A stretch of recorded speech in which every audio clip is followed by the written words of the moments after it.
Boa tarde, pessoal. Muito obrigado pela presença de todos mais uma vez.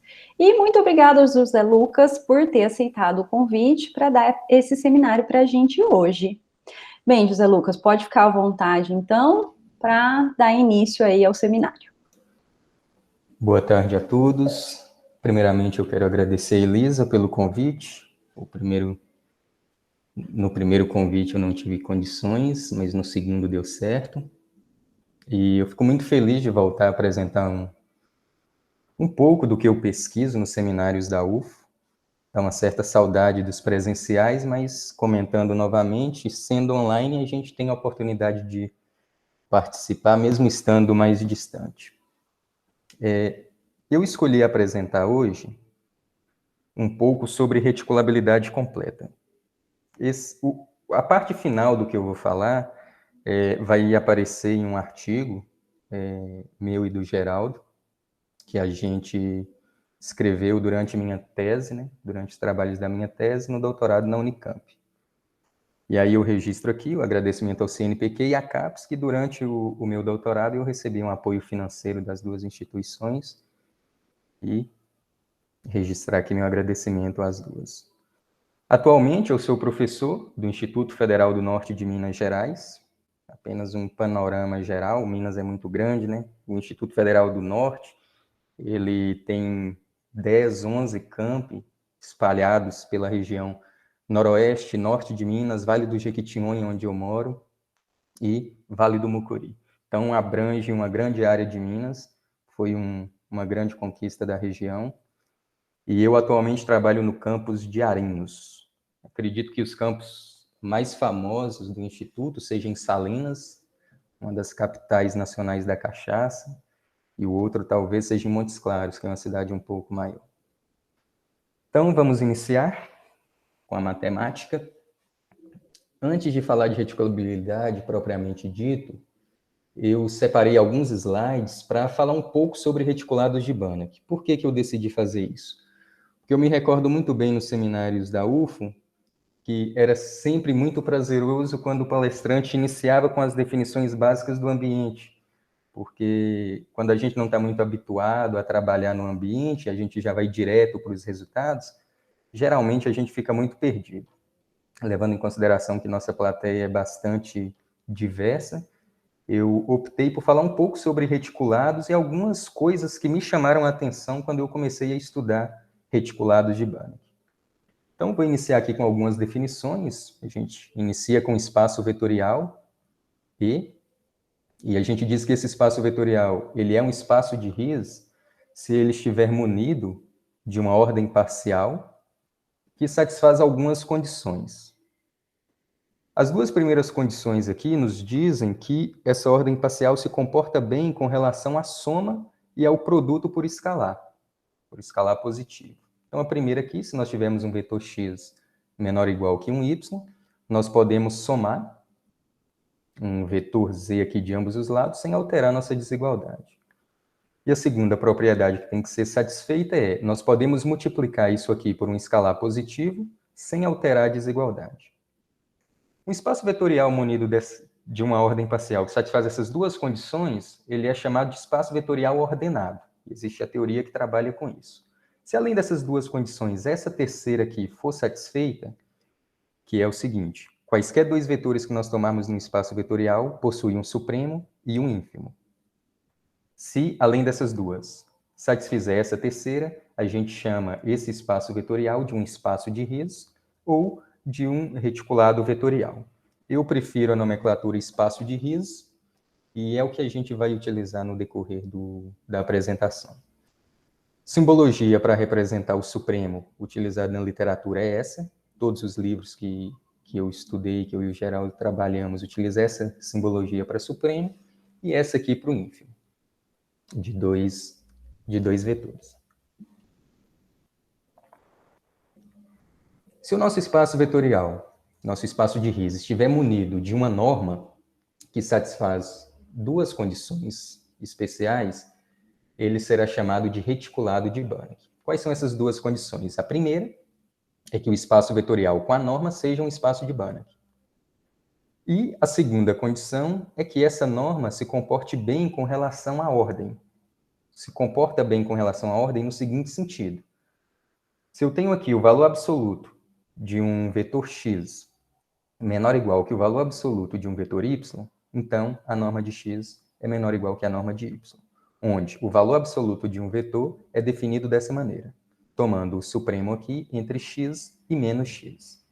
Então, o reticulado de Banach é isso. São espaços de Banach especiais. A gente tem neles uma ordem, e essa ordem se comporta bem com soma, produto por escalar positivo, e a norma se comporta bem nesse sentido aqui de preservar a desigualdade advinda do valor absoluto.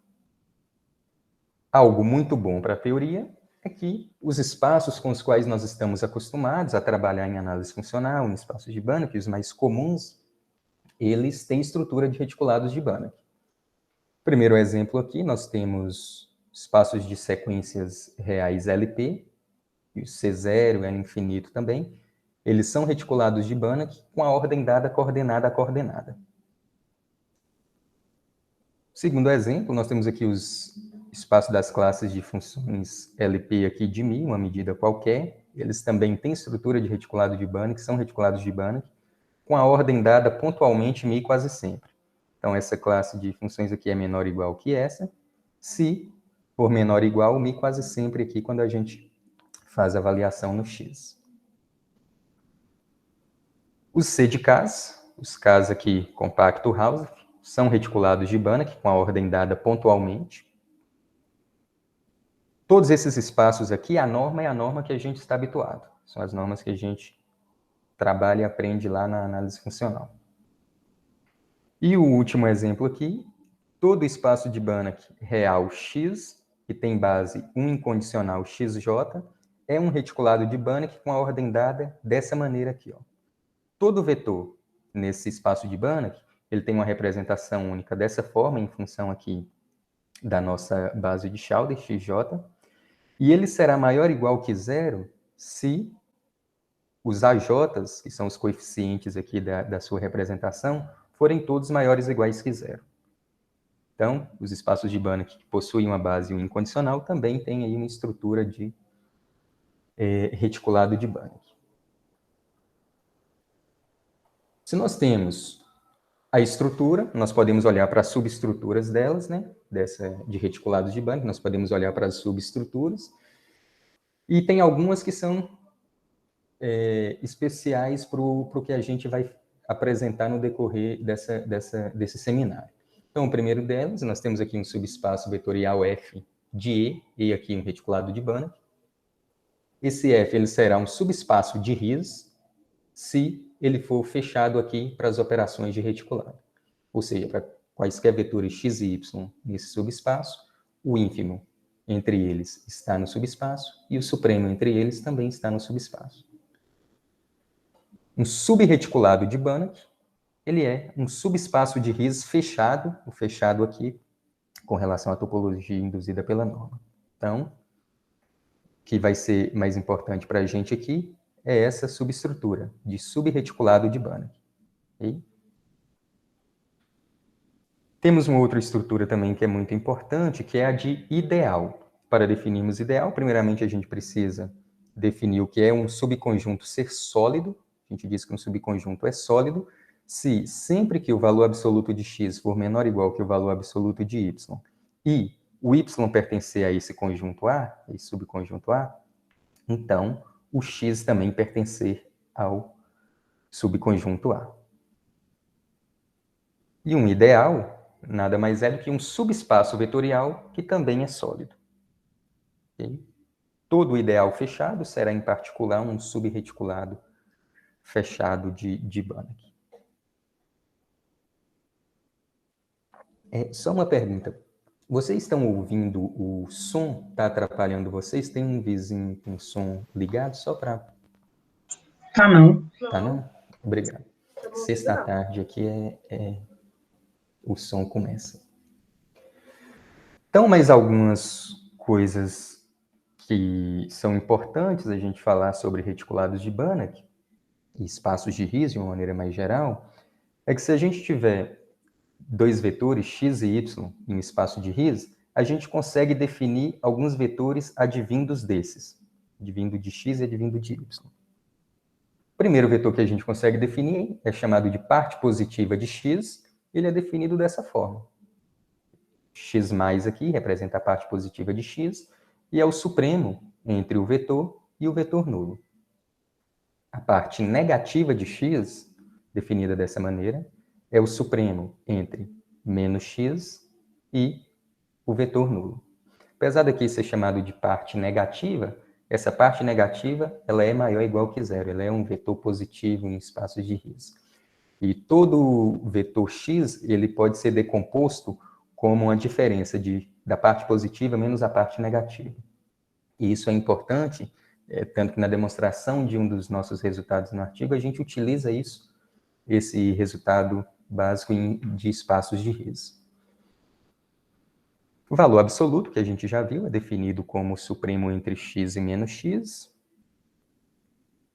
Os dois vetores x e y são chamados disjuntos e é representado dessa maneira aqui. Se o ínfimo entre o valor absoluto de x e o valor absoluto de y for o vetor nulo aqui.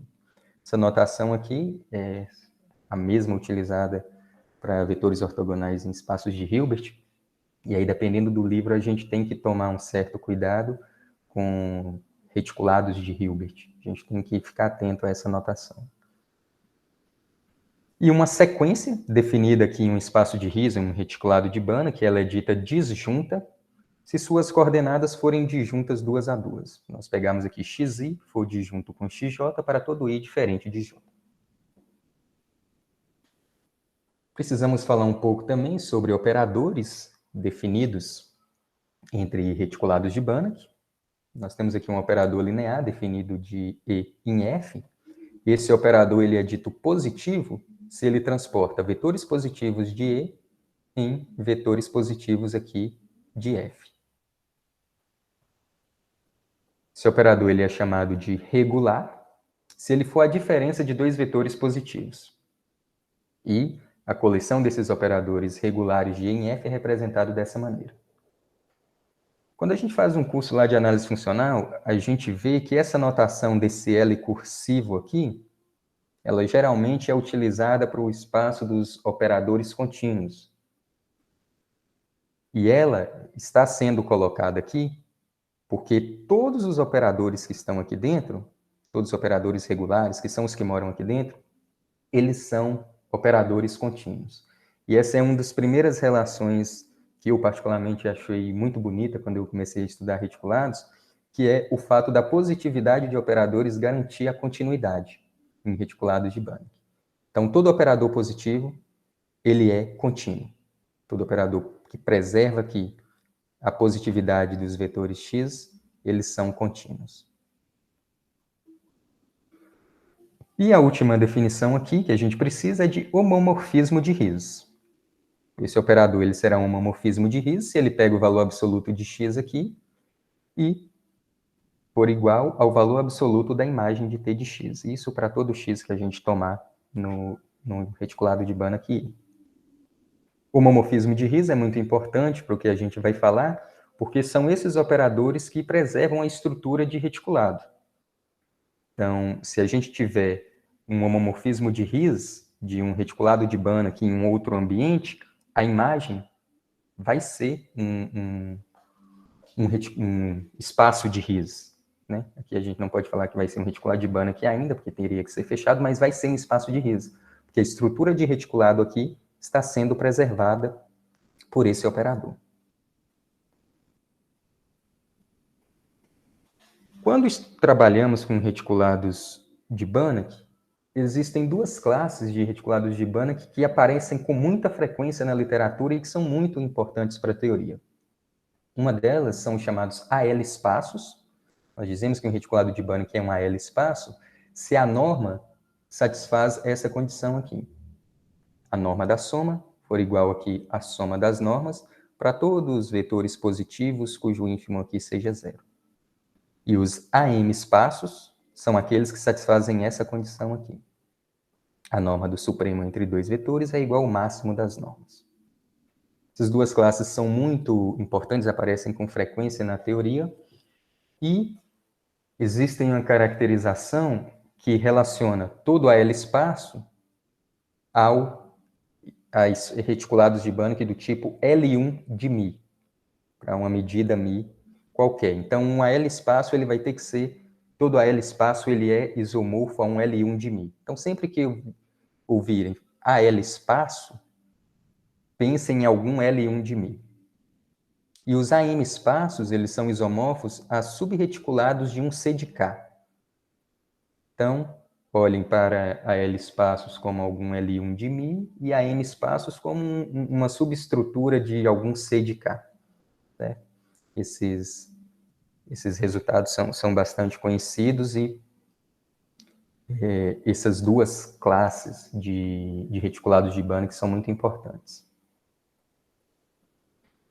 Então, tendo sido feita essa primeira introdução, algumas definições de reticulados de Banach, a gente pensa no seguinte: nós temos os reticulados, que são alguns tipos especiais de espaços de Banach, e nós temos inúmeros resultados em espaços de Banach. Então, uma pergunta natural de se fazer é: será que esses resultados que a gente sabe que vale ali para espaços de Banach gerais, será que os análogos deles em reticulados de Banach, considerando aí a estrutura advinda da ordem, vão permanecer válidos?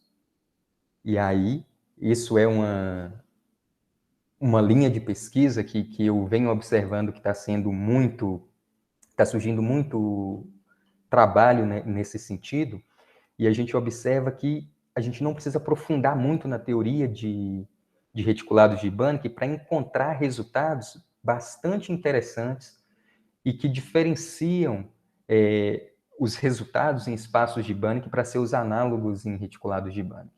E um dos exemplos que eu mais gosto, que me chamou muito a atenção quando eu encontrei esse trabalho, foi esse artigo aqui, do Leong Lee, Oikberg e Torse. Uma das coisas que a gente aprende no curso de análise funcional é o seguinte: todo espaço de Banach separado, ele é isomorfo a um quociente de L1. Isso é algo que a gente aprende lá em análise funcional. E uma pergunta natural de se fazer é: será que o L1 tem esse mesmo papel quando a gente olha para ele como um reticulado de Banach? Ou seja, será que todo reticulado de Banach separável é isomorfo como reticulado, preservando a estrutura de reticulado, a um quociente de L1? Isso é facilmente visto que não é verdade para o L1. E nesse artigo aqui, eles provam que existe um reticulado de Banach separável que faz esse papel de L1. Faz esse papel de L1 no ambiente de reticulados de Banach. E o mesmo para o C de 0,1. Todo espaço de Banach separável é isomorfo a um subespaço de C de 0,1. E aqui eles constroem um reticulado de Banach separável que faz esse papel de C de 0,1 no ambiente de reticulados de Banach. É um artigo muito bonito, muito intenso. Quando eu descobri esse artigo, eu particularmente não consegui entender todas as contas, mas eu achei o artigo lindo. E olha a data, 2019, está pequenininho aqui, mas é um artigo de 2019.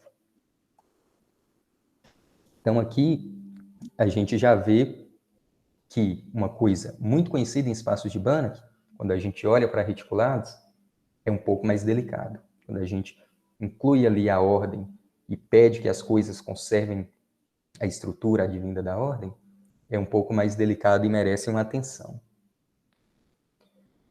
Segundo exemplo de coisas que vem surgindo nessa linha de pesquisa, é relacionado à palestra do Tiago do Paraná, porque o outro Tiago falou sobre multipolinômios, né? O Tiago do Paraná falou sobre a propriedade de Bischoff-Phelps-Bolobás, no ambiente de espaços de Banach, e aí em um dos momentos, eu até fiz uma pergunta para ele, fiquei curioso se existia algo nesse sentido para reticulados, porque seria algo bastante natural de se transportar para reticulados. E aí o Vinícius, o aluno Vinícius, me enviou 3 materiais, todos recentes, e um deles até me impressionou pela data, que isso aqui era 1 semana ou 2 semanas antes da palestra do Tiago, onde os autores aqui que trabalham bastante com essa propriedade, pelo que eu vi na palestra do Tiago, eles adotam essa visão de olhar aqui para funcionais positivos em reticulados de Banach.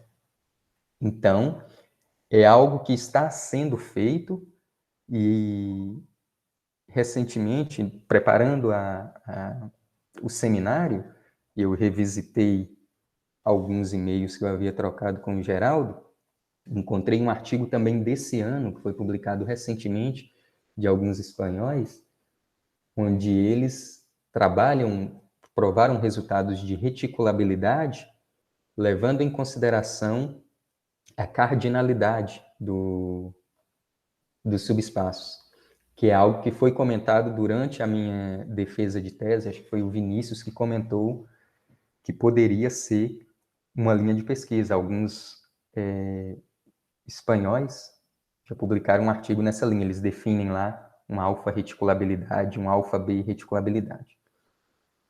Então, que é só para mostrar que são coisas que estão sendo desenvolvidas com esse pensamento de olhar o que se tem para espaços de Banach e ver o que vale em reticulados, com essa nova estrutura dada pela ordem. O análogo que nos interessa, o análogo por qual eu escolhi apresentar aqui, é reticulabilidade, que é o análogo à lineabilidade e espaçabilidade que foi apresentado no seminário do professor Nassib. Então, Nassib comentou que existia outros análogos ao conceito de lineabilidade e espaçabilidade. Ele comentou a algebrabilidade, existe algo também chamado coneabilidade. E, na minha tese, eu e o Geraldo trabalhamos com reticulabilidade. O que é a definição de reticulabilidade? É a mais natural possível. Nós temos a definição de espaçabilidade, subconjunto A de um espaço vetorial topológico de dimensão infinita X, ele é dito espaçável, se existe um subespaço fechado de dimensão infinita Y, de X, tal que o Y está contido aqui, no subconjunto A unido com o vetor nulo. Reticulabilidade é definido do seguinte modo: subconjunto A de um reticulado de Banach, de dimensão infinita E, ele é completamente reticulável se existe um subreticulado fechado de dimensão infinita, F de E, tal que o F está contido aqui. É a mais natural possível. Trocou-se subespaço fechado por subreticulado fechado. E o completamente reticulável aqui é porque o termo reticulável é utilizado para quando não for fechado. É dito reticulável se tiver ali um subreticulado que não necessariamente seja fechado. Essa definição foi dada por Oeckberg nesse artigo aqui. Ele que cunhou esse termo reticulabilidade e apresentou vários resultados aqui referentes a ele.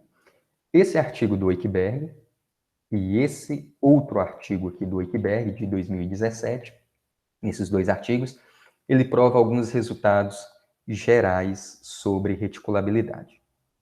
Então, é um termo recente, mas que o Oeckberg veio e provou alguns resultados, como nós veremos nos dois próximos slides, nos acendem um alerta para o momento de pesquisar sobre reticulabilidade completa ou até mesmo sobre reticulabilidade sem ser completa. Alguns resultados gerais provados por Oeckberg são os seguintes.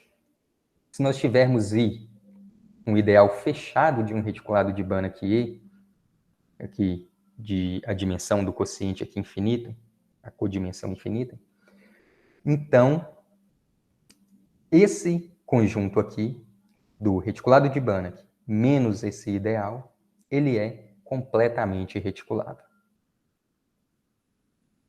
Segundo resultado provado por Oeckberg se esse seja aqui um reticulado de Banach, cuja ordem seja dada por uma base incondicional, e F um subespaço de E, com codimensão infinita, que é a mesma coisa que isso aqui. Então, esse conjunto aqui contém um ideal fechado de dimensão infinita. Então, primeira coisa, se nós desejarmos trabalhar com reticulabilidade, a gente tem uma ideia lá para reticulabilidade. A gente acha que um conjunto ele é completamente reticulável. Então, primeira coisa, se ele for algo desse tipo, vamos ficar atentos que isso aqui não seja um ideal, porque se for um ideal, o nosso caso particular já perdeu totalmente o interesse. O Wikberg foi lá e já nos mostrou, olha, pode esquecer que isso aí a gente já sabe que é completamente reticulável. Aqui ocorre algo semelhante. Se o reticulado de Banach com o qual estivermos trabalhando, a ordem nele for advinda de uma base incondicional, e o F for um subespaço, então, isso aqui a gente já sabe que é, em particular, completamente reticulável. É um pouco mais que isso. Ele garante que aqui dentro nós temos um ideal fechado, que é um pouco mais do que ser um subreticulado fechado. Mas, em particular, vai ser completamente reticulável.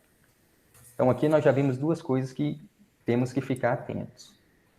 Aí o Wikberg foi lá e provou mais algumas coisas, para que fiquemos mais atentos ainda. Ele provou o seguinte: se E é um reticulado de Banach de dimensão infinita, e F está contido em E aqui, for a imagem de um operador compacto, então esse conjunto aqui contém um subreticulado fechado de dimensão infinita. Provou também que se E é um reticulado de Banach ordem contínuo. Alguém ia falar alguma coisa? Acho que não. Ordem contínuo. E F é um subreticulado fechado de E, com codimensão infinita. Então, o E contém um subreticulado fechado G, de modo que a interseção aqui com F seja só o vetor nulo. Que é uma outra forma de dizer que o E menos o F é completamente reticulável.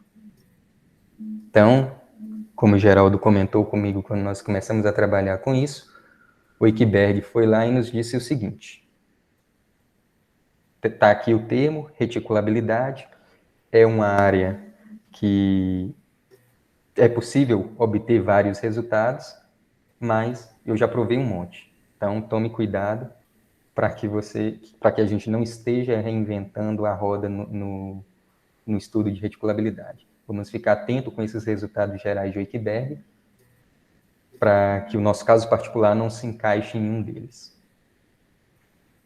Dito isso, a gente já tinha, na realidade, uma ideia de trabalhar com reticulabilidade, que era envolvendo espaços de sequência, e a gente estava sempre buscando essas relações entre reticulados de Banach e espaços de Banach, para ver como que as coisas estavam funcionando. E nós estávamos trabalhando na época especificamente com esses espaços aqui, ó, espaços de sequências coinfortemente pessomáveis, e vimos que existe uma definição análoga em reticulados de Banach, que é esse espaço aqui, ó, LP-Pi-de-E. O espaço das sequências coinfortemente pessomáveis, eles podem não ser reticulados de Banach, ainda que esse X aqui seja um reticulado de Banach. Esse aqui sempre tem estrutura de reticulado de Banach. Ele foi construído com essa intenção, de sempre ter estrutura de reticulado de Banach. A gente também estava trabalhando um pouco com produto tensorial. Aqui nós temos o produto tensorial projetivo, sempre é um espaço de Banach, só que não necessariamente será sempre um reticulado de Banach, ainda que o X aqui seja um reticulado de Banach. E na década de 70, 80, Fremlin já havia definido um análogo do produto tensorial projetivo dessa maneira, que é o chamado produto tensorial projetivo positivo. Observem que a norma aqui é um pouco diferente, isso aqui tem estrutura de espaço de Ries, isso aqui sempre é um reticulado de Banach, quando o E aqui for um reticulado de Banach. E essa identificação aqui, que é bastante conhecida para quem trabalha com espaços coinfortemente pessomáveis e produto tensorial aqui, onde um dos espaços é o LP, que identifica o produto tensorial projetivo com o espaço das sequências Cohen fortemente pessomáveis, foi demonstrado por Bu e Distel em 2001, tem um análogo em reticulados de Banach. Foi provado por Bu e Busques em 2006, que é essa identificação aqui. Essa identificação aqui é muito boa, porque esse espaço aqui, existem 2 artigos do Fremlin que inicialmente trabalharam com esses reticulados de Banach aqui, e enxergar a ordem aqui dentro, em um dos artigos, é muito difícil. Muito difícil. Eu tentei, por vezes, enxergar a ordem aqui dentro e não conseguia. Num segundo artigo dele, a gente conseguia compreender a ordem um pouco melhor, mas ainda assim bastante difícil enxergar a ordem aqui dentro desse reticulado de Banach, como que a ordem funciona. E aqui, essa identificação como reticulados, essa identificação aqui é como reticulados, então, olhando para a ordem aqui dentro, facilita trabalhar com a ordem aqui dentro. E aqui também, nos artigos que trabalham com esse tipo de coisa, eles dão uma maneira mais natural da gente compreender esse reticulado de Banach aqui. Então, essa identificação aqui é maravilhoso para trabalhar com esse tipo de coisa. E aí, nesses artigos, a gente via que esse espaço aqui está contido aqui dentro, esse aqui pode ser visto aqui dentro, como uma identificação aqui dentro, e aí surgiu a seguinte pergunta natural.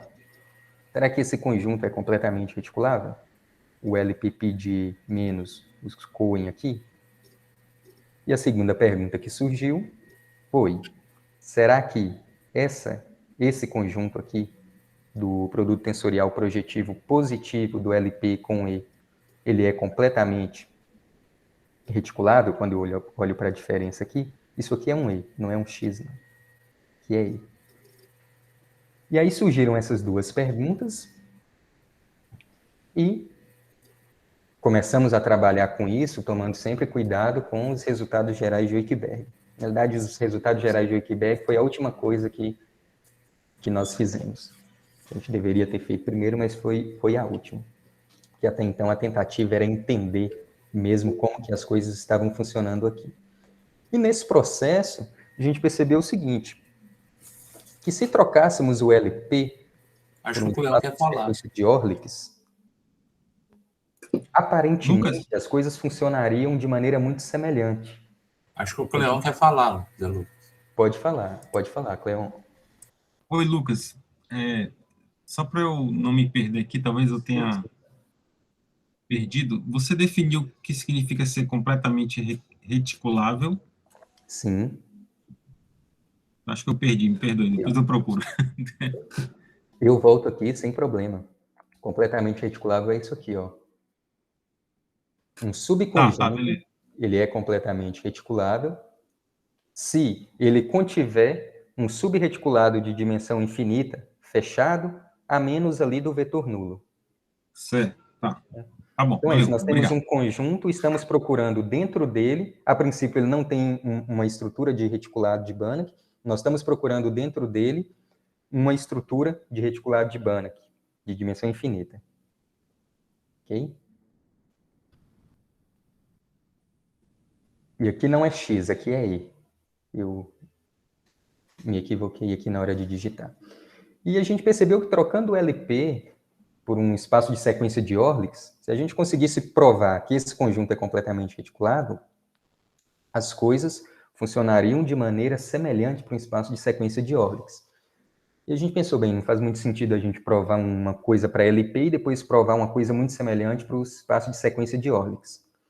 E foi o momento que nós encontramos um artigo do Bu e do Busques, de 2009, onde eles definem algo mais geral do que os Cohen aqui e algo mais geral do que esse LP de E, considerando aqui um espaço de sequência definida no Rn dos naturais, uma sequência cujas coordenadas são escalares, de maneira que o LP Cohen e isso aqui saem como casos particulares, de maneira que a gente pode olhar também para os espaços de sequências de Orlick's que saem como casos particulares, E aí nós falamos, não vamos trabalhar com isso diretamente, vamos trabalhar com esses novos espaços que foram introduzidos por Pu e Busquets em 2009. E aí eu vou definir esses espaços aqui. Observem que eu não defini o LP-Cohen, não defini aqui esse LP-Pi, eu vou definir esse caso mais geral. Então, seja aí um reticulado de Banach, lambda, um KB espaço, cujos vetores coordenados aqui têm norma 1. Esse lambda aqui merece um pequeno comentário. Esse lambda, ele é um espaço de sequências cujas coordenadas são escalares. É um espaço de sequência de escalares. Ele ser um KB espaço está nos dizendo algumas coisas. Está nos dizendo, primeiramente, que ele tem ali uma norma que torna ele um reticulado de Banach. Então, ele tem que ser um reticulado de Banach, esse lambda. E ser um KB espaço está nos dizendo, basicamente, que ele não tem uma cópia de C0. Então, ele é um lambda que é bastante geral, mas tem algumas restrições, certo? Ele é um espaço de sequências bastante geral, mas tem algumas restrições. Só que o que nos importa é, os LPs satisfazem isso aqui, eles são KB espaços. E os espaços de sequências de Orlichs também estão aqui. Quando eles satisfazem algumas condições, eles também se encaixam aqui nesse conjunto de lambda aqui, nesse lambda. Então, dado essas duas coisas, um reticulado de Banach, um espaço aqui de sequências escalares que satisfazem essas condições, a gente define um lambda, linha, W do E estrela, do seguinte modo. São sequências de funcionais definidos no dual aqui, de modo que quando a gente aplica cada funcional desse num vetor x, a gente olha para essa sequência, isso pertence ao lambda linha. Isso para todo x no reticulado de Banach I. Aqui também, esse lambda linha merece uma observação. Quando a gente estuda espaços de sequências de escalares em um contexto mais geral, esse lambda linha aqui, ele é um chamado dual coat de sequências. É um dual coat. Só que como a gente tem uma restrição aqui de ser um KB espaço, aí a gente consegue olhar para isso aqui como sendo dual topológico. Isso aqui pode ser visto como um dual topológico. Por que eu optei por não colocar o estrela, que é o que eu comumente utilizo? Porque essa é a notação utilizada nos artigos de Pu e Busquets. Então, para não mudar a notação deles, eu e Geraldo decidimos deixar o lambda linha da forma que está nos artigos. Mas o fato do lambda ser um KB espaço nos permite olhar para isso aqui como um dual topológico desse lambda aqui, ok? A partir desse lambda linha W do E estrela, a gente pode definir o lambda S do E, que é o seguinte, é um espaço formado aqui por sequências definidas no E, de modo que é isso aqui, essa série, seja finita. Onde nós estamos pegando aqui um XJ estrela de XJ, e esse XJ estrela aqui pertence ao lambda linha W do E estrela. Então, essas duas definições, essas duas estruturas criadas, são espaços de Banach com as normas dadas dessa maneira aqui. Quem está habituado a trabalhar com espaços de sequência Cohen fortemente pessomáveis e com LP weak de X, nota semelhanças disso aqui com LP Cohen, com espaço de sequências Cohen fortemente pessomáveis, e semelhança disso aqui com LP weak. E é essa a ideia. Isso aqui são casos mais gerais desses espaços. Infelizmente, isso aqui nem sempre tem estrutura de reticulados de Banach. Isso aqui existem casos que não têm estrutura de reticulados de Banach. Então, define-se outras duas estruturas. Lambda, epsilon' do E estrela, são funcionais definidos aqui no dual, de modo que agora nós tomamos o valor absoluto de cada funcional. aplicado no x, isso pertence ao lambda', onde esse x está aqui no cone positivo do E'. E quer dizer que é só os vetores positivos, nós estamos olhando o x aqui, somente os vetores positivos. E a partir daqui, de maneira semelhante, eles definiram o lambda π de E. São espaços de sequências aqui definidas no E, de modo que isso aqui seja finito. Onde agora nós olhamos para o valor absoluto do xj, dessa sequência xj aqui, para todas as sequências aqui no cone positivo do lambda' epsilon do E'. Isso aqui significa que essa sequência aqui é positiva. A sequência é positiva, isso que significa esse mais aqui em cima. Então, se compararmos as definições, o que muda aqui é que aqui é colocado um valor absoluto, e aqui é colocado um valor absoluto, e aqui a gente considera apenas vetores positivos e sequências positivas. Então, eles definiram essa nova estrutura, o Bu e Busquets, em 2009, e agora sim, os dois aqui sempre são reticulados de Banach, com as normas dadas dessa maneira aqui, e a ordem é coordenada a coordenada. Espaços de sequência a gente sempre coloca em mente ordem coordenada a coordenada. Então, nesse mesmo artigo, eles colocam o seguinte: seja E um reticulado de Banach e lambda um KB espaço, vetores coordenados aqui de norma 1, o lambda S de E está contido no lambda π de E, e essa inclusão aqui é contínua. Aí, nossa pergunta, que a princípio era: se isso aqui é completamente reticulável, se transforma nesta pergunta aqui: se isso aqui é completamente reticulável. Por quê? Se a gente colocar aqui o LP, a gente volta para a nossa primeira pergunta. E mais interessante, a gente vai ter a possibilidade de colocar um espaço de sequência de Orlix no lugar desse lambda. E aí as duas coisas que a gente achava que teria, se a gente conseguisse demonstrar uma, a gente conseguiria demonstrar a outra. Se a gente demonstrar isso, os outros dois casos sairiam como casos particulares. E aí a pergunta que ainda não foi respondida é: e os critérios gerais de Wikberg? Eles estão lá, né? E dizem respeito a coisas desse tipo. E aí, por sorte, muita busca, a gente conseguiu justificar o porquê que os critérios gerais de Wikberg não se aplicam ao nosso caso aqui. Não se aplicam em geral aos nossos casos. Então, a primeira coisa que nós justificamos, aqui eu vou dar apenas uma ideia. Primeira coisa é que esse lambda S de E não é, em geral, a imagem de um operador compacto aqui dentro.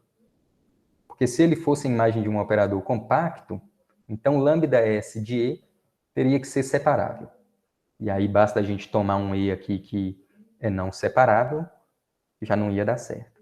Então, lambda E não é a imagem de um operador compacto aqui dentro.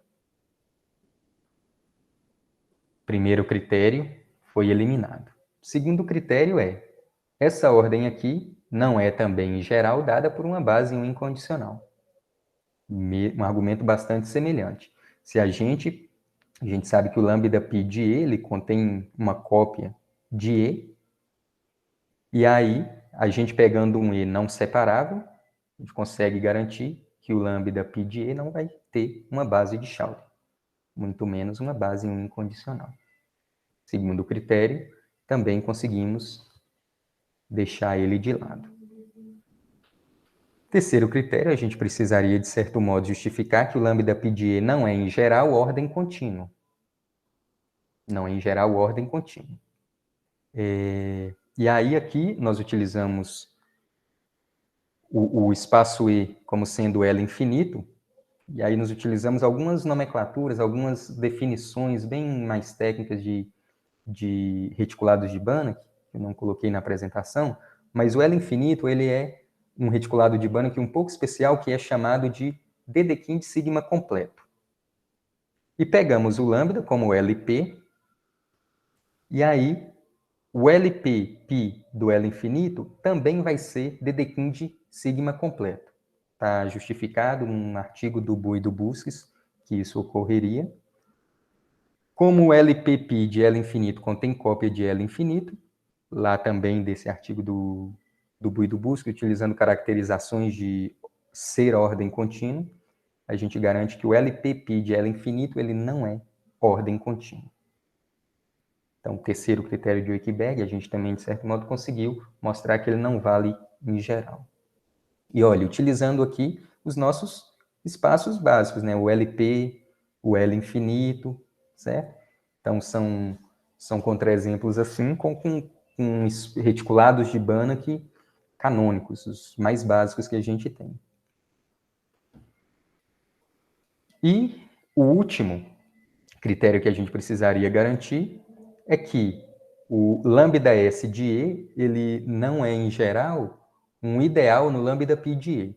E aí, novamente, a gente, com LP coen aqui do LQ, nós conseguimos garantir que ele não é um ideal fechado aqui dentro. Aqui o P tem que ser estritamente maior que 1, porque se for 1, dá errado. Estritamente maior que 1, o P e o Q.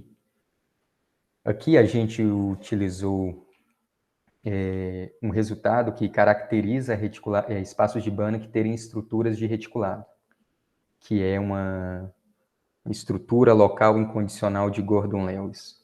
E se um espaço de Banach, para ter estrutura de reticulado, tem que ter essa propriedade. Isso aqui é conhecido não ter essa propriedade. Então, um resumo a gente conseguiu garantir que os critérios de Wakeberg não são aplicáveis a esse caso aqui. Então, a gente precisa de uma demonstração específica para esse tipo de coisa, de um argumento específico para garantir isso. E aí, é o que vai aparecer no artigo meu com o Geraldo, que nós fizemos durante a tese. E nós começamos para demonstrar esse resultado. Eu coloquei apenas uma conta, uma demonstração, eu não vou me ater muito a ela, é mais para a contextualização mesmo. Mas para iniciar, a gente precisou definir. Aqui nós temos um espaço vetorial X e uma sequência definida nesse espaço vetorial. A gente define uma sequência x0 aqui. Uma sequência x0. O que é essa sequência x0? A coordenada xj0 dela é a jésima coordenada não nula de x, se essa coordenada existir. E se não existir essa coordenada não nula, a gente preenche com zeros. Então, o que está sendo feito aqui é o seguinte, nós temos uma sequência, nós pegamos a primeira coordenada não nula dela, trazemos para a primeira posição. Trazemos a segunda coordenada não nula para a segunda posição. A terceira coordenada não nula para a terceira posição. Se acabar as coordenadas não nula, preenche com zero. Preenche com zero. Se nós tivermos uma sequência com infinitas coordenadas não nula, o que nós estamos fazendo na realidade é jogando todos os zeros para fora e trazendo nossos vetores não nulos para as primeiras posições. Então, é isso que essa definição está dizendo.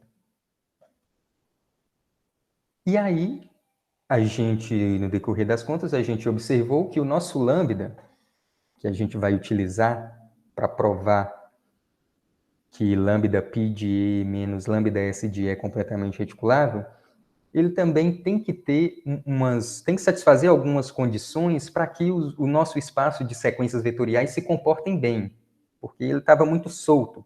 Poderia ocorrer um caso, por exemplo, de uma sequência estar no espaço e a subsequência não está. E isso, assim, dificultava e a gente não estava conseguindo lidar com esse tipo de coisa. Então, a gente precisou definir o que é um espaço de sequência lambda ser reticulado invariante de sequências. O nome, a técnica que a gente utiliza para demonstrar o nosso resultado, ela é baseada em um artigo do Geraldo com o Vinícius, com o Daniel Peregrino e o Diniz, e lá eles precisam definir algo nesse sentido. Eles também definem um x0, só que nossa definição do x0 é levemente diferente da definida no artigo deles. E a gente sentiu a necessidade de definir esse espaço de sequência ser reticulado invariante de sequência, do seguinte modo. O lambda em si, ele tem que satisfazer as mesmas coisas pedidas por Boole e Bosques, que é ser um KB-espaço e os vetores canônicos terem norma 1. O que a gente pede mesmo está no dual desse espaço aqui. Ó. A gente pede que o dual tenha as seguintes condições, satisfaça as seguintes condições. Se um vetor estiver lá no dual, o x0 dele também está lá. E as normas coincidem. E se um vetor está no dual, então toda subsequência dele também vai estar no dual. E a norma dessa subsequência tem que ser menor ou igual que a norma do vetor. São coisas que quando a gente trabalha com LPs, com espaço de sequência de Orlix, a gente utiliza o tempo todo sem perceber que essas coisas são satisfeitas. Mas em casos mais gerais, a gente se depara com exemplos e com situações bem atípicas. Então, a gente sentiu necessidade de inserir essas condições para que tudo funcione bem. Então, tendo definido isso, o que é um reticulado de um espaço de sequência lambda ser reticulado invariante de sequências, a gente tem aqui alguns exemplos de reticulado invariante de sequência, é o LP, C0 e L infinito não são, porque eles não são nem KB espaços, então eles não são reticulado invariante de sequências, e alguns espaços de sequências de Orlix. Se nós tivermos aqui φ, uma função de Orlix que satisfaz uma chamada delta2 condição no zero, e que tem função complementar φ estrela, e que fixar 1 aqui é só para que os vetores canônicos tenham norma 1. Então, o espaço de sequências de Orlix L e φ, ele é um reticulado invariante de sequências. Consegue garantir isso, desde que satisfaça essas duas condições, delta2 condição no zero, e que tenha uma função complementar φ estrela. Essas duas condições não são algo muito fora da teoria, são coisas que corriqueiramente precisa-se que as funções de Orlix satisfaçam para obter resultados dentro da teoria do estudo de espaços de sequências de Orlix. Então, o teorema que nós demonstramos é o seguinte: seja E um reticulado de Banach e lambda um reticulado invariante de sequências, então esse conjunto aqui ele é vazio ou completamente reticulado. A gente tem aqui o vazio, porque no caso de termos aqui a L espaços, L1, por exemplo, isso aqui vai dar vazio. A gente tem que considerar, ele é vazio, se não for vazio, ele é completamente reticulado. A gente consegue aqui dentro um subreticulado de dimensão infinita, um subreticulado de Banach de dimensão infinita. E nossa demonstração, inclusive as definições dadas anteriormente, é baseada na técnica utilizada por Botelho, Fávaro, Diniz e Pellegrino em um artigo que eles publicaram em 2011. Eu coloquei um esboço da demonstração, e eu já falei 53 minutos, eu vou tentar falar a demonstração o mais breve possível, só para ter alguma demonstração, alguma conta no seminário, para não ficar só histórias. Então, a primeira coisa que a gente precisou garantir é que o lambda linha epsilon do estrela e o lambda linha w do estrela se comportam bem. Se comportam bem no seguinte sentido. Se eu pego uma sequência aqui dentro, então o zero dessa sequência também está lá dentro, e aqui é um si somente si, e as normas coincidem. E o mesmo vale para o lambda linha w do estrela aqui. Aqui está só o lambda linha epsilon, mas o mesmo aqui vale para o lambda linha w do estrela.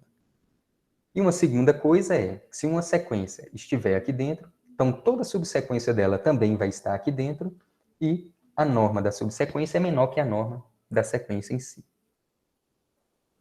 Além disso, nós precisamos que o lambda π de E e o lambda S de E também satisfazem essas condições. Se uma sequência está aqui dentro, se o zero dela estiver, que é um si somente si, e a igualdade de normas. Então, a gente prova esse lema. Não é um lema difícil, mas ele é bem chatinho, tem que tomar muita atenção, tem que ter muita atenção. E a gente prova esse lema de modo que esses espaços aqui, e reticulados, né, se comportem bem nesse sentido. Se uma sequência está, eu posso eliminar os zeros dela e trazer as coordenadas não nulas para as primeiras posições, que vai permanecer lá, sem alterar a norma.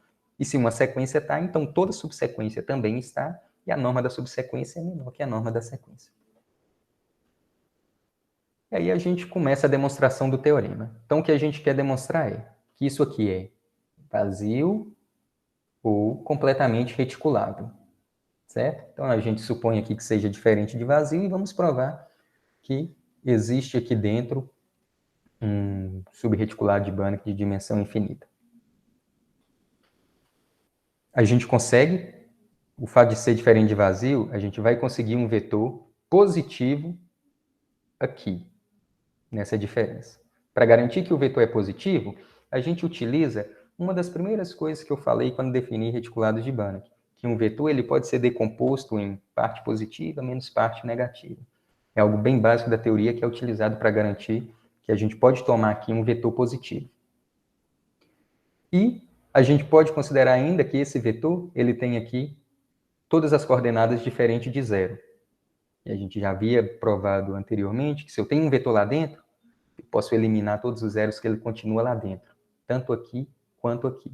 Então a gente consegue garantir que todas as coordenadas do nosso vetor é diferente de zero e que todas elas, então, vão ser maiores que zero, estritamente maiores que zero. Pega-se os naturais, particiona eles em uma união infinita de subconjuntos infinitos disjuntos 2 a 2. Temos aqui a união dos NIs. E esses NIs, eles são colocados aqui em ordem, né, crescente. E, a partir dos NIs, a gente define aqui uma sequência YI, que é igual a isso aqui. Isso aqui é uma notação formal que significa o seguinte. O vetor aqui, YI, na coordenada IJ dele, vai estar o XJ. Coordenada YJ vai estar o XJ. É a notação formal. Nós temos aqui um vetor vezes o vetor canônico, então a gente utilizou essa notação que foi a mesma utilizada no artigo do Botelho, Fávaro, Diniz e Peregrino. E esse argumento aqui também é utilizado por eles lá. E o fato desses subconjuntos serem disjuntos é de uma importância gigantesca para o andamento de toda a demonstração. Então, a partir daí, define-se um operador de L1 nesse espaço aqui, ó, lambda π de E, de modo que pega o AI, a sequência AI aqui, e leva no AI YI, na série aqui AI YI. Então, o que está sendo feito é, nós estamos pegando uma sequência em L1,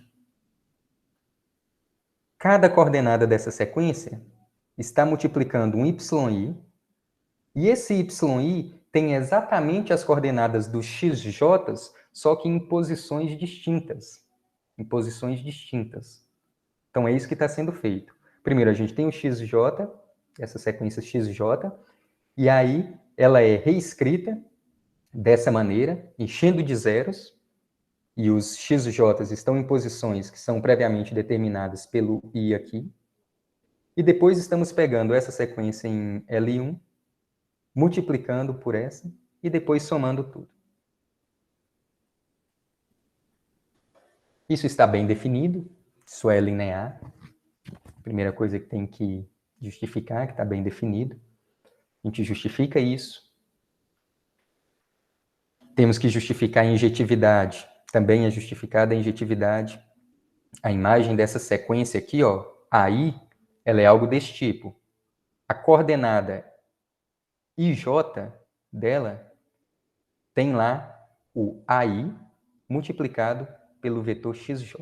Então, a coordenada IJ dela é algo desse tipo. AI vezes XJ.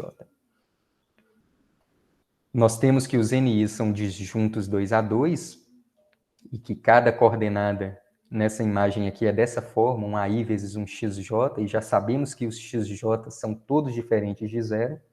Então, para que isso aqui seja zero, nós temos que o aí todo tem que ser igual a zero. Então, ser disjunto é importantíssimo. E os xj serem diferentes de zero também. Justificamos que esse operador ele é um homomorfismo de Riesz, ou seja, a estrutura de reticulado do L1 ela é preservada lá na imagem, dentro do lambda π de E. Para isso, a gente utiliza o fato de que cada yi é disjunto com yk para todo i diferente de k. Então, alguns argumentos. O que a gente mostra é que a imagem do valor absoluto dessa sequência é, na realidade, o valor absoluto da imagem da sequência. Então, o que a gente tem é que o fecho da imagem do L1 ele é um subreticulado de dimensão infinita dentro do lambda π de E. É a primeira etapa da demonstração. O que falta demonstrar é que o fecho dessa imagem em interseção com lambda S de E é só o vetor nulo. E aí, nessa segunda etapa, a gente considera um vetor diferente do vetor nulo aqui, nesse fecho. Nosso objetivo é provar que ele não está aqui. O fato dele ser não nulo nos garante que pelo menos uma de suas coordenadas é diferente de zero.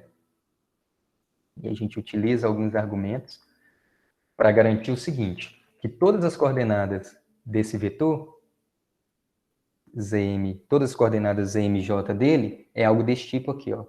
Um Am vezes um Xj. Um Am escalar vezes um vetor Xj.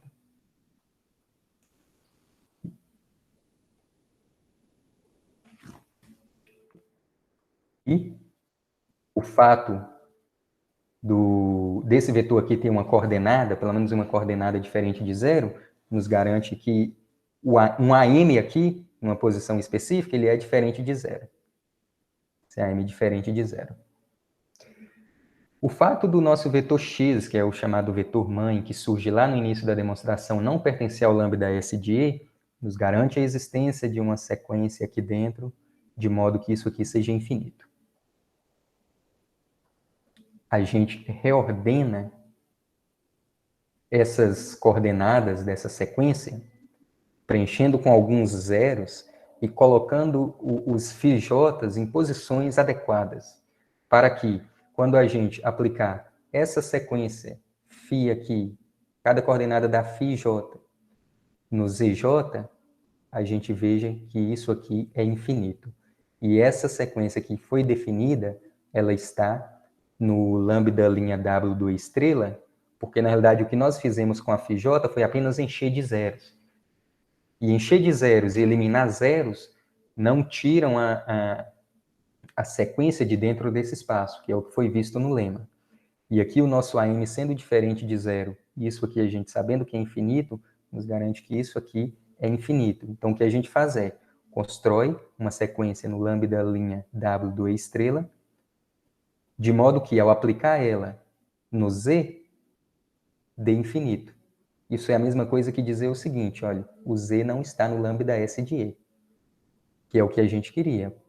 A gente queria provar que essa interseção é só o vetor nulo, tomamos um vetor diferente do vetor nulo aqui, desejávamos provar que ele não está aqui. Portanto, esse conjunto ele é completamente reticulado. Toda essa demonstração, como eu já disse, foi inspirada no trabalho do Botelho, Fávaro, Diniz e Pellegrino, lá de 2011. A partir desse teorema, a gente obtém três corolários, que são os seguintes. Se a gente tiver E um reticulado de Banach, φ aqui uma função de Orx, que satisfaz a delta-2 condição no zero, possui uma função complementar φ estrela e fixa o 1, então, esse conjunto aqui ele é vazio completamente reticulado. No caso do LP, a gente consegue algo um pouco melhor, que se o E aqui for um reticulado de Banach que não é isomorfo a uma L espaço, lembrem-se da definição lá no início, sempre que ouvirem a L espaço, pensem em algum L1 de Mi. Então, o LP π de E menos o Cohen aqui, ele é completamente reticulável, que a única coisa que a gente tem que fazer é provar que isso aqui é diferente de vazio. Então, ele vai ser completamente reticulável pelo teorema.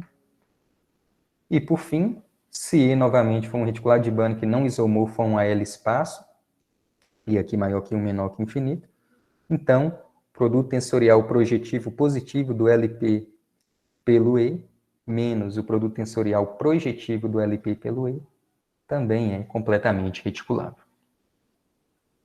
Bem, é isso. Me desculpem, passei aí uns 15 minutos, mas acho que está mais ou menos dentro do tempo. Muito obrigada, José Lucas. Pode ficar tranquilo sobre o tempo, a gente sempre tem tentado deixar bastante flexível, tá certo? Parabéns pelo seminário, gostei muito, achei muito interessante.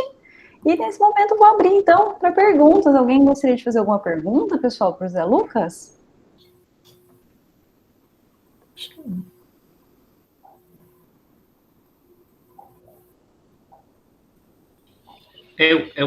Tenho duas inquietudes. Diga, Luiz. Tá, bom, em primeiro lugar, quero parabenizar a José Lucas por sua palestra, muito boa. Bom, e minhas inquietudes são, a primeira é que, por que na definição de espaciabilidade completamente reticulável, é importante unir esse subconjunto com o vetor nulo? Acho que não tá lá. Importante nas duas definições que você deu ali. Sim, porque ele não está lá. Você tem que unir com ele, porque você observa que você está pegando um espaço vetorial menos um outro, certo? Então o zero está desaparecendo. Então você precisa unir novamente com o zero para ter a possibilidade de ter um espaço vetorial lá. Ok. Não sei se eu fui claro conseguiu compreender? Tá, sim. A segunda inquietude é que, bom, vamos falar em reticulados de Banach. Sim. Sabemos que todo operador que é homomorfismo de Rio é positivo, certo? Sim, sim. O que se sabe é que se o operador positivo, um funcional, vamos falar só em funcionais, funcional positivo, cujo kernel dele é um ideal, então ele é um homomorfismo de Rio, tá? Então, eu queria perguntar se, pelo menos, se você conhece algum resultado deste tipo, que eu vou falar o seguinte, que se eu tenho um operador positivo, será que ele pode ser aproximado por esses homomorfismos? Oh, Geraldo já está rindo, por esses homomorfismos de Ries?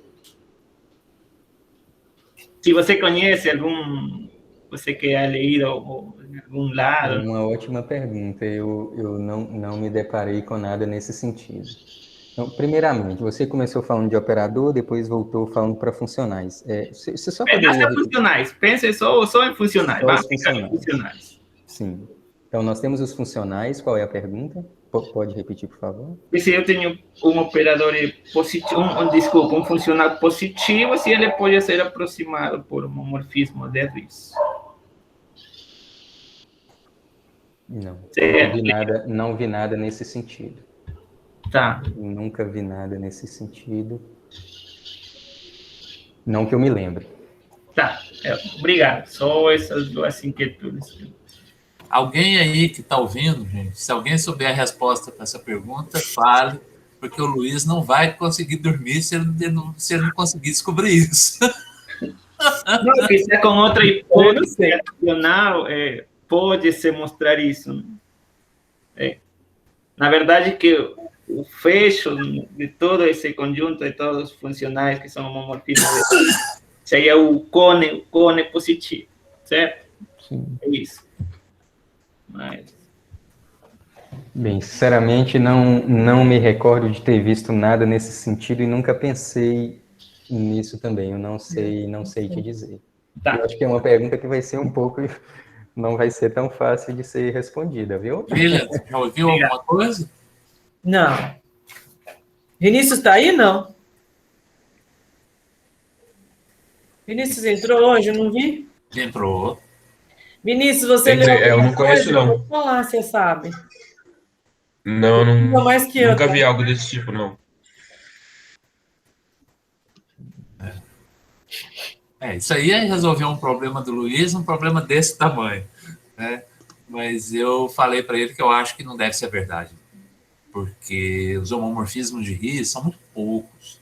Então, seria muita sorte que todo funcional positivo pudesse ser aproximado por um homomorfismo de Riese. Né? O conjunto dos homomorfismos de Riese é denso. Ser denso não funciona. No dual, né? Não precisava nem ser vetoriais, pode ser no dual. Mas eu tenho a impressão que isso não deve ser verdade. Né? Mas é o que ele falou, de repente, alguma hipótese funcional, reticular de Banach, com determinada hipótese a mais, se isso vai ser verdade. Já seria bom, né, Luiz? Seria ótimo. Muito bom. Zé Lucas, você está entendendo? Né? O Luiz está querendo que você faça a tese dele para ele. Ó. Não, eu percebi, na hora que você começou a rir, eu pensei assim, deve ser um daqueles problemas que eu tinha durante a tese, que se eu conseguisse responder ele, saía um monte de resultados que estavam todo mundo passa por isso, Zé Lucas. Todo mundo que fez tese de doutorado passa por isso. Eu acho assim, realmente eu acho que vai ser bem difícil. O homomorfismo é algo muito especial, né? Muito especial. Posso falar um pouquinho só? Tem alguém mais inscrito, Elisa? Por enquanto, Queria não. fazer uma pergunta. Joete. Deixa o Davidson. Não, pode falar primeiro. Deixa eu só acender a luz aqui rapidamente. Mas eu vou levantar depois. Ô, Zé Lucas, cadê o seu bosque que estava aí atrás? Cadê o quê? O bosque, estava tão bonito. Eu vou colocar, só vou acender a luz aqui.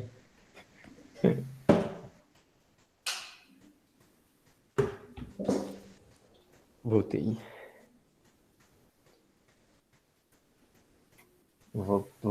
Deixa eu só... Eu estou olhando aqui Estão me ouvindo bem, né? Tá. Sim. Estou olhando aqui o resultado, porque é tudo tão recente, né? Então acho que talvez não tenha... O resultado de 2016 do Oikberg, é isso? Acho que é assim que se pronuncia. Monstrinho. Oi? É um monstrinho. Sim. Oikberg me assusta. Aí, eu fiquei pensando, eu não vi nenhum resultado, a princípio, assim, olhando rápido, eu não tinha visto nenhum resultado, ele considerando o Sol conjunto sendo sólido, né? Se o conjunto é sólido de um reticulado, então a diferença é completamente reticulável. Mas no de 2016, tem dizendo se seja aí um ideal fechado, então se ele é ideal, ele é um subespaço vetorial sólido, né? Sim. Então, além de ser subespaço vetorial, ele é fechado e tem essa outra hipótese aqui da coordinação finita aqui, né? E a minha pergunta era se não tem nada só com a propriedade de ele ser sólido. Um conjunto sólido, com mais alguma hipótese, implica que a diferença dele do reticulado menos ele dá um completamente reticulável. Que eu conheça, não, viu? Não tem algo nesse sentido. A gente tem um outro aí que pede só um subespaço, né? Só que aí o reticulado, ele tem que ter, acho que a ordem tem que ser advinda de uma ordem, de uma base incondicional. Agora, esse aí engloba, obviamente... não engloba. Então, não sei. Só com subconjunto sólido, eu não vi nada nesse sentido. Não vi nada. É tudo tão recente, né? É muito recente. Mas bacana, parabéns pela palestra. Tinha outra pergunta, mas os seus colorários aí responderam, então você me deu 2 exemplos aí. Então, assim. Foram os 2 que motivaram a pesquisa, foram esses. Mas parabéns, muito boa palestra, assim, um tema atualíssimo aí, você conseguiu trazer, né, esse conceito de reticulado e introduzir para a gente aí esse reticulável, né? Bacana. Gostei. Parabéns, viu? Parabéns para você e parabéns para o Geraldo. Bem, pelo que eu estou vendo aqui, mãozinhas levantadas, Davidson agora. Olá, Zé, parabéns aí pela palestra. Eu tenho pelo menos umas 10 perguntas, mas para não estourar aqui, eu vou fazer só. Depois a gente faz mais próximo. Pelo que eu entendi, no meio da sua palestra, você falou, por exemplo, que um espaço que é bastante conhecido aí, o LPCO, ele não é um reticulado de Banach. Nem sempre é um reticulado Nem de Banach. sempre é. Aí existe um análogo dele, existe o amiguinho dele lá que faz Sim. ele, não é que faz ele se tornar Banach, é uma cópia, vamos dizer assim, né, nas definições. E os outros espaços, isso é normal? Isso acontece Quais lá com os outros espaços de sequências? O LP-Wiki também, você viu que tem um análogo, né? Tem um análogo. O LP normal, acho que é chamado LP forte, tem estrutura, né? Basta olhar coordenada a coordenada. Sim. Ele, na realidade, é uma soma direta dos espaços com a norma P. E que eu conheço são esses. Eu não conheço outros espaços de sequências além desses 3. Eu sei que tem outros, mas nunca trabalhei com esses outros, sabe? Eu não sei te dizer. Porque pensando por esse lado aqui de reticulados de Banach, onde você define lá os lambda linha wiki, o lambda S, o lambda epsilon, aqueles que não são, se existia esse análogo deles para reticulados de Banach, né? Então você não deparou com isso. Porque além do wiki, do Cohen e do forte, acho que tem um que é chamado incondicional, né? Eu só conheço esses 3. A sequência tem demais. Tem um monte. Eu trabalhei mesmo foi com esses 3. Para os outros, sinceramente, eu não sei te falar. Entendi. Não sei te falar se tem. É porque essa Ainda pergunta bem, né, que tem um monte. Hã? Ainda bem que tem um monte. O Geraldo tinha falado uma vez que espaço sequência é igual astrônomo. Todo dia descobre uma estrela nova. Porque essa pergunta de completamente reticulado, né, o lambda pi menos o lambda s, talvez poderia ser uma pergunta para os outros, né? Eu tenho uma lista de uns outros que está guardada para um dia voltar a pensar. Mas existe uma cadeia de continências que talvez não dê para ver com reticulabilidade, porque tem alguns que vão ser só espaços de Banach, sem estrutura de reticular. Mas que dê para pensar algo nesse sentido. Ficou, eu lembro na tese, que ficou pelo menos uma dessas cadeias de continência, um monte de espaços de sequência, um contido no outro. Eram 5 espaços, que me levantou a curiosidade. Só que o tempo e não deu para mexer, mas é uma pergunta válida. 2 coisas, na realidade 3 coisas. Os resultados de Oeckberg assustam um pouco, porque são bastante gerais, a gente tem que tomar muito cuidado. Então, para encontrar situações que precisem de um argumento próprio, torna-se um pouco mais difícil, né? Que ocorreu o inverso do que ocorreu com espaçabilidade, né? Uhum. E locais, assim, que eu tenho esperança de que ocorram, que necessitem de argumentos específicos, são espaços de sequência desse tipo que você mencionou, em alguns casos envolvendo operadores. Eu acho que também nesses casos vão ter situações onde vai precisar de um argumento próprio, que vai fugir dos de Oeckberg. Uhum. E outra linha também é algo que foi mencionado pelo Vinícius durante a defesa da tese, envolvendo cardinalidade dessa estrutura que está sendo criada, e que já surgiu no artigo dos espanhóis. Eu até abri ele aqui hoje para lembrar o nome, são 4, Bernal González, Fernandes Sanches, Martínez Gomes e Seone Sepúlveda. Eles lá já definem essa noção considerando cardinalidade, aí definem um alfa reticulabilidade, um alfa B reticulabilidade. Ok, isso agora, Não, mas eram 10, faltam 9. Não, essas outras a gente vai conversar depois. daqui uns meses.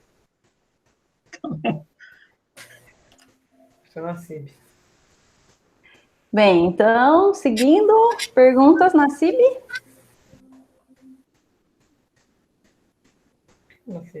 Nassib? Tá me ouvindo?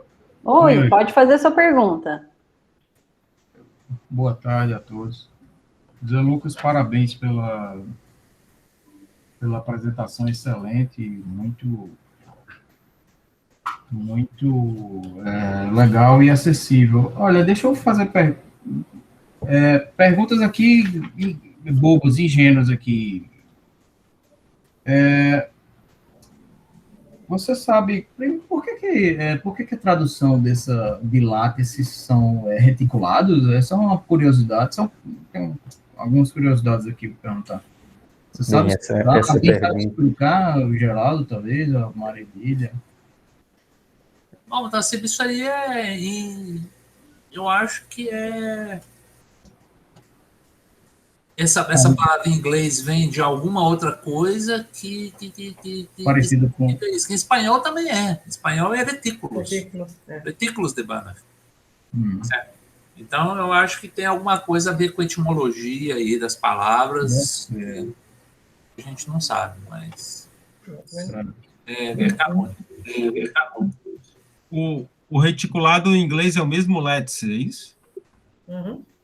Beleza.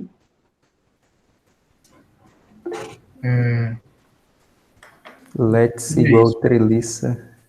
Bem, essa aí eu não sei. Não sei te responder. Talvez seja isso mesmo.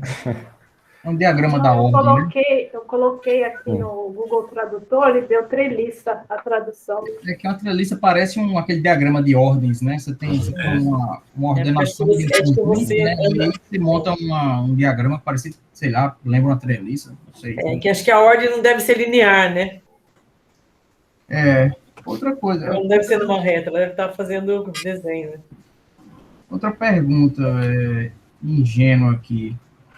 É que você colocou na definição inicial lá, é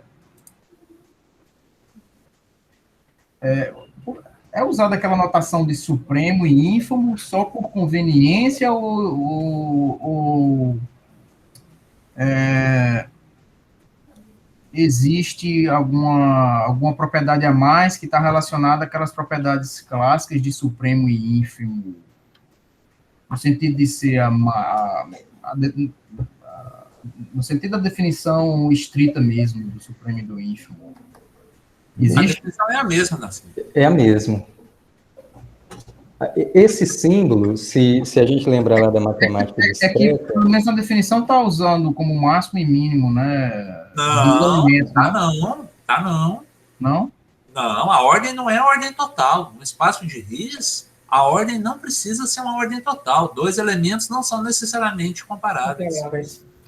Na realidade, quase nunca é total. É supremo no sentido de ser, de fato, a menor das cotas superiores e a ínfima no sentido de ser a maior das cotas inferiores.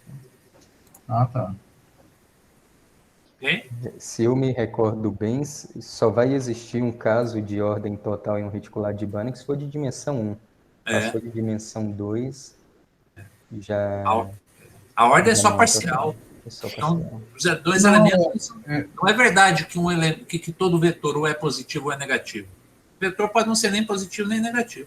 Não, beleza. Na verdade, eu me confundi. Eu estava lembrado que a ordem não tem que ser total, mas eu vi que eu cometi uma confusão aqui. O supremo não é o máximo. O maior dos dois, mas não faz sentido ser tomado o maior dos dois, porque eles podem não estar relacionados, né? Então, no sentido estrito mesmo das propriedades supremo e ínfimo, né? Sim. E outra coisa, vocês... Esse resultado do... eu esqueci o nome dele, eu não sei pronunciar. Oikberg, né? Ele é um resultado muito geral, né? Esse resultado tipo que a gente chama aqui tipo buraco negro, né? Se você tenta fazer alguma coisa próximo dele, ele engole você, então é melhor se manter distante ou então criar um buraco negro maior ainda, né? Porque é muito difícil. É isso mesmo. Não é? O cara destruiu essa direção, ninguém mais pensa. O teorema dele é fatal. O resultado do Oikberg aí não é brincadeira, não. Mas me diga uma coisa, Zé Lucas, salvo engano, você trabalhou porque, bem, acho que você concentrou sua apresentação aqui em aspectos nessa linha de reticulados, né? Aliás, reticulabilidade, não é? Sim. Mas acho que você estudou também, eu lembro, eu não sei se foi em algum congresso que a gente se encontrou. Acho que você encontrou, você estudou essa parte de reticulados também para operadores somantes, salvo engano, não? Não. Não? Não. Não fui eu. Não foi o... Eu vi alguma palestra nesse sentido, não? Era da Rajak, que fazia pós-doc comigo. Era? Lembra aquela armênia que fez pós-doc? Lembro. Foi ela. Foi o Geraldo que apresentou, não foi, Geraldo? Foi eu que apresentei, mas era um trabalho com a Rajak. Ah, foi o Geraldo que apresentou, então. Então existe... eu estava lembrando que tinha essa parte de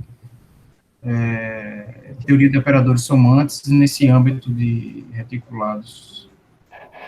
Beleza, mas parabéns, Lucas. Obrigado. Fantástico, um ambiente acho que novo aí, apesar do resultado do Wikberg aí, mas acho que tem bastante coisa a ser feita, bem trabalhada, né?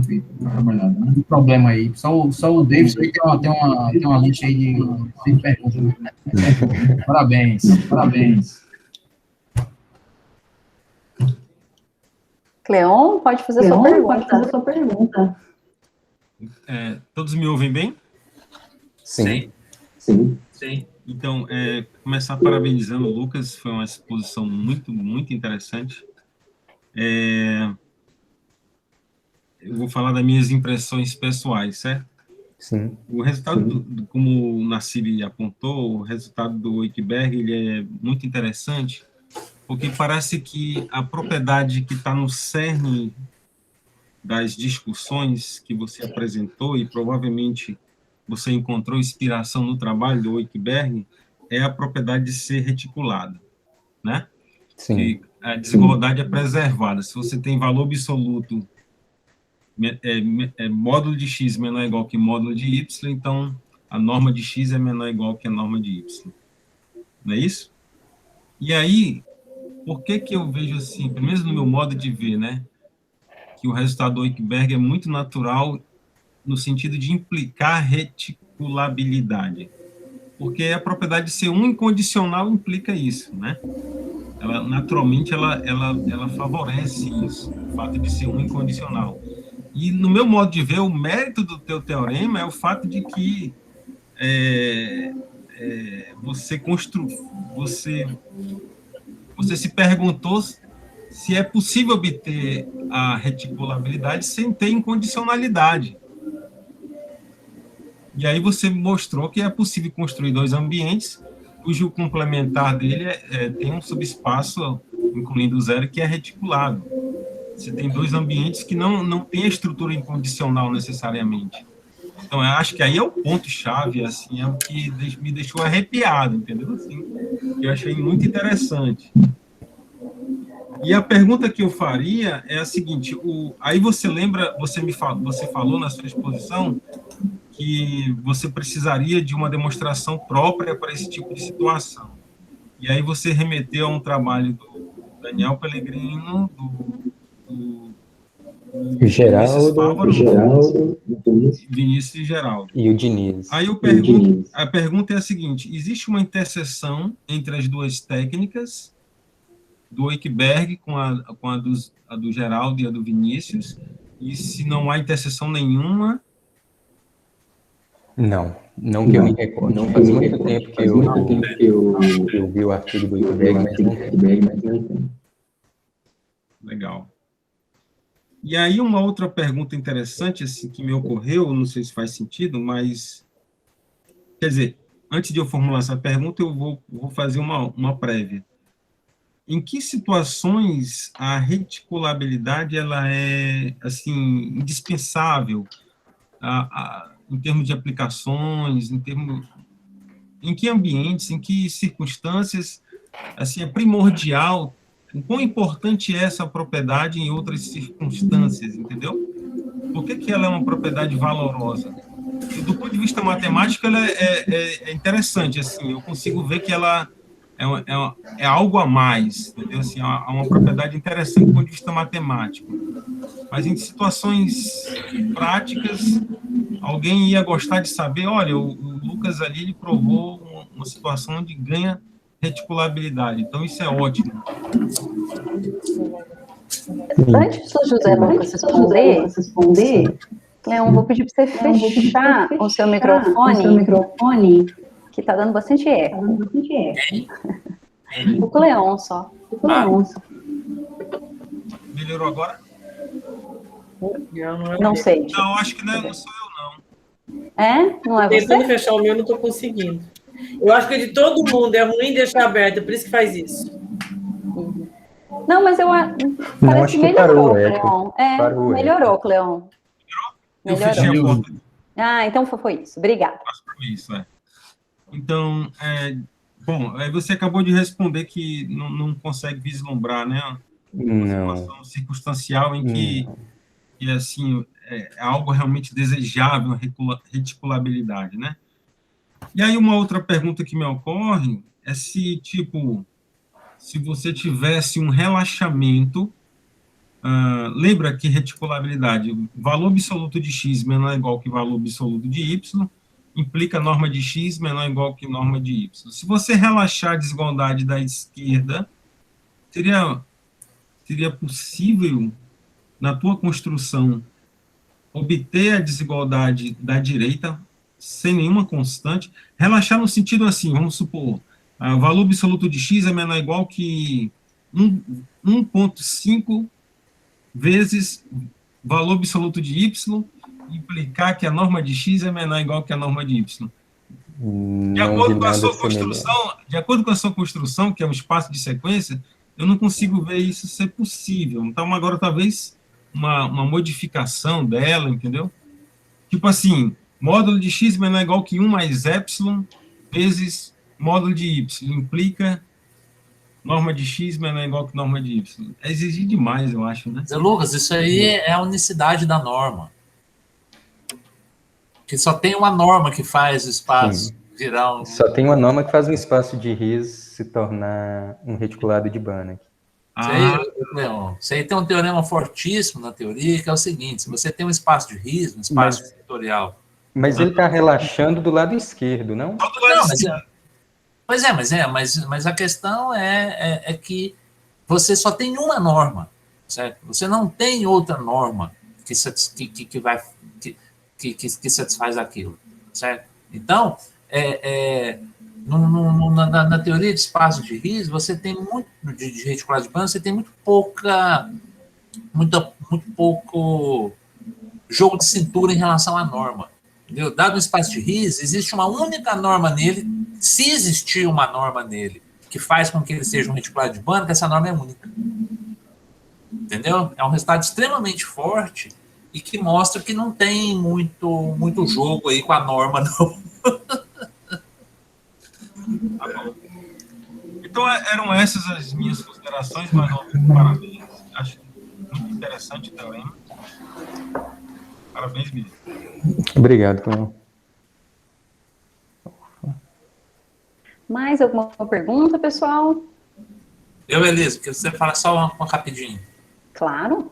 Tá, só rapidinho é o seguinte, em relação à pergunta do Cleon sobre por que é importante a estrutura de reticulados, que é o seguinte, quando você tem, claro, todo reticulado de Banach é um espaço de Banach.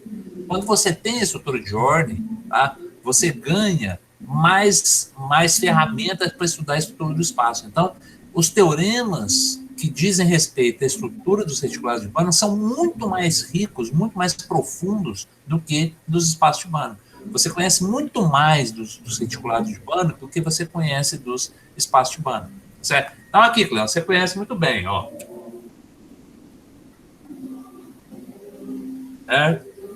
Linha astral de Safreire. Volume 1 é espaço de Banach. Volume 2, reticulados de Banach.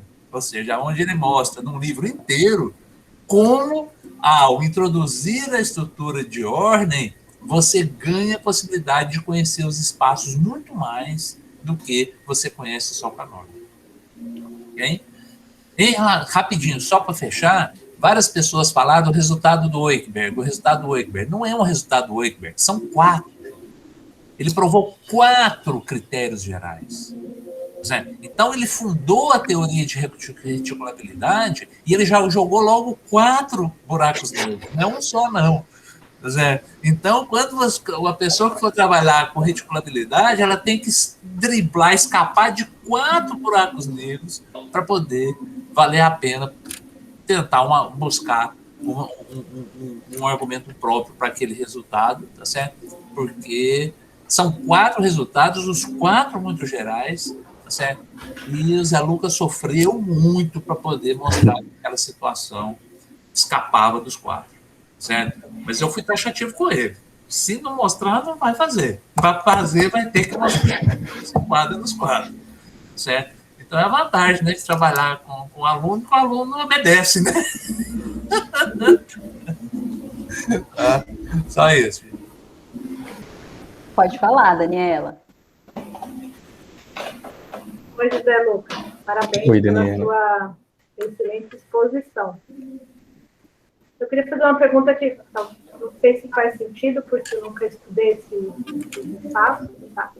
Mas nos seus corolários, que, por exemplo, LPPDE menos LP Chaves E é completamente reticulável.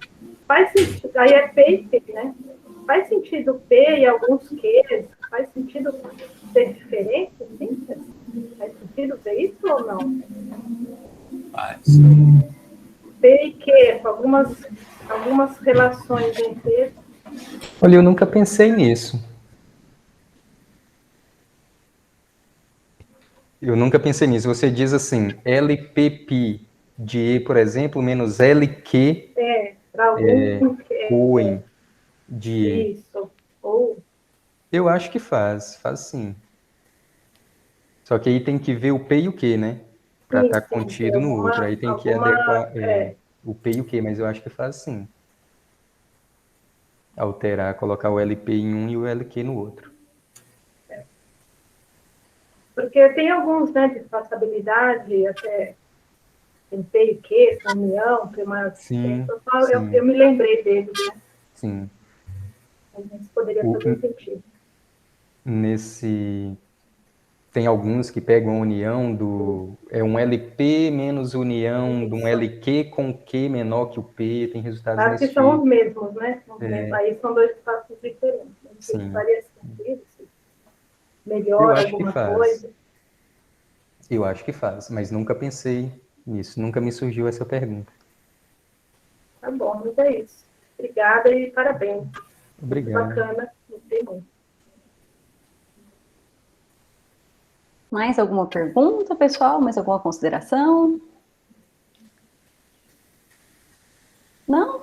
Se não houver, agradecer a todos pelas perguntas e agradecer também ao José Lucas pela disponibilidade, mais uma vez, parabenizar aí pela apresentação. José Lucas sempre muito calmo, né? Falando tudo muito pausado. Falando devagar até demais, né? Não, mas é muito bom para quem, né, não está habituado à área para conseguir acompanhar, né? Então deu para acompanhar muito bem. Muito obrigada, José Lucas. Eu que agradeço. Mineirinho típico. Eu às vezes acho que eu falo acelerado demais. Bom, e muito obrigada a todos mais uma vez pela participação, pessoal.